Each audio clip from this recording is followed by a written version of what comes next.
కూడా అతని మీద వస్తుంది. కాకపోతే మనం చూసాం గత కొన్ని రోజులుగా ఎప్పుడైతే కిషన్ రెడ్డి మీద ఏదైతే వ్యతిరేకత వచ్చిందో పార్టీకి సంబంధించిన ఆఫీస్ బాయ్లను, టేబుల్ బాయ్లను, వాళ్ళను క్లీనర్లను, స్వీపర్లను కూడా పదవులు ఇస్తున్నారు. కానీ ఎవరైతే సీనియర్ మోస్ట్ నాయకులు ఉన్నారో వాళ్ళ పదవులు కట్టబెడతలేరని ఎవరైతే బీజేపీకి సంబంధించిన ఒక నియోజకవర్గానికి సంబంధించిన రిప్రజెంటేటివ్ చేసే ఒక ఎమ్మెల్యే చెప్పారో ఆ సమయంలోనే ఈటెల రాజేందర్, డీకే అరుణ పేర్లను పక్కన పెట్టిన తర్వాత అంటే వాళ్ళకు కూడా సమీక్షిస్తున్నారు. కాకపోతే ఇప్పుడు ఒక అనూహ్యంగా మీ పేరు కూడా బయటికి వచ్చిందండి.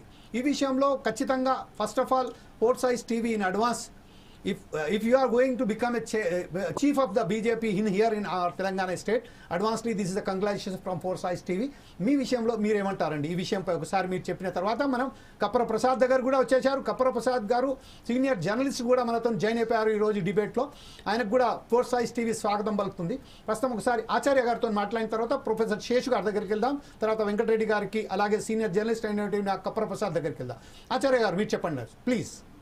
ఫోర్ సైడ్ టీవీ ప్రేక్షకులకు, యాజమాన్యానికి, అదేవిధంగా కపర ప్రసాద్ అన్నకు, వెంకటరెడ్డి అన్నకు, అదేవిధంగా శేషు గారికి, ప్యానల్లో ఉన్నటువంటి మీ అందరికీ కూడా నమస్కరిస్తూ, భారతీయ జనతా పార్టీ ఒక సిద్ధాంతపరమైన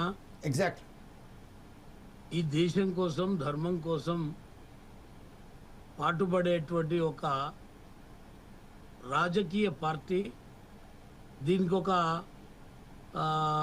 ఫండమెంటల్ రైట్స్ని భారతీయ జనతా పార్టీ రాసుకొని గతంలో ప్రతి 2 సంవత్సరాలకు ఒకసారి ఎన్నిక చేస్తూ 2 పర్యాయాలు అంటే 2 years 4 years స్టేట్ ప్రెసిడెంట్ కానీ, జిల్లా ప్రెసిడెంట్లు కానీ, మండల ప్రెసిడెంట్లు కానీ అవకాశాలు ఉండేది. ఆ తర్వాత కొన్ని మార్పుల కారణంగా అద్వానీ గారి నేతృత్వంలో 3 సంవత్సరాలకు ఒకసారి ఎన్నికలు చేయాలి. ఒకసారి ఉన్నటువంటి వాళ్ళు కంటిన్యూగా ఉండకుండా రెండోసారి ఒకసారి గ్యాప్ ఇచ్చి మళ్ళీ అవసరం ఉంటే ఉండొచ్చు అనేటువంటి నియమావళిని రాసుకోవడం జరిగింది. ఆ క్రమేణా కిషన్ రెడ్డి గారిది అయిపోయిన తర్వాత లక్ష్మణ్ గారు వచ్చారు. లక్ష్మణ్ గారిది అయిపోయినాక బండి సంజయ్ గారు వచ్చారు.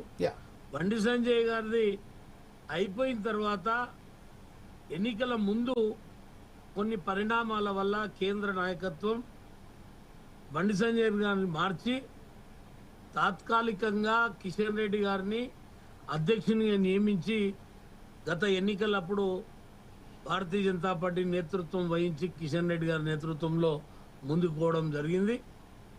అయితే మంచి అంటే ఆశించిన అధికారం రాలేదు, కానీ ఆశించిన ఫలితాలు రాకున్నా గౌరవప్రదమైన సీట్లని భారతీయ జనతా పార్టీ గెలుచుకోవడం జరిగింది.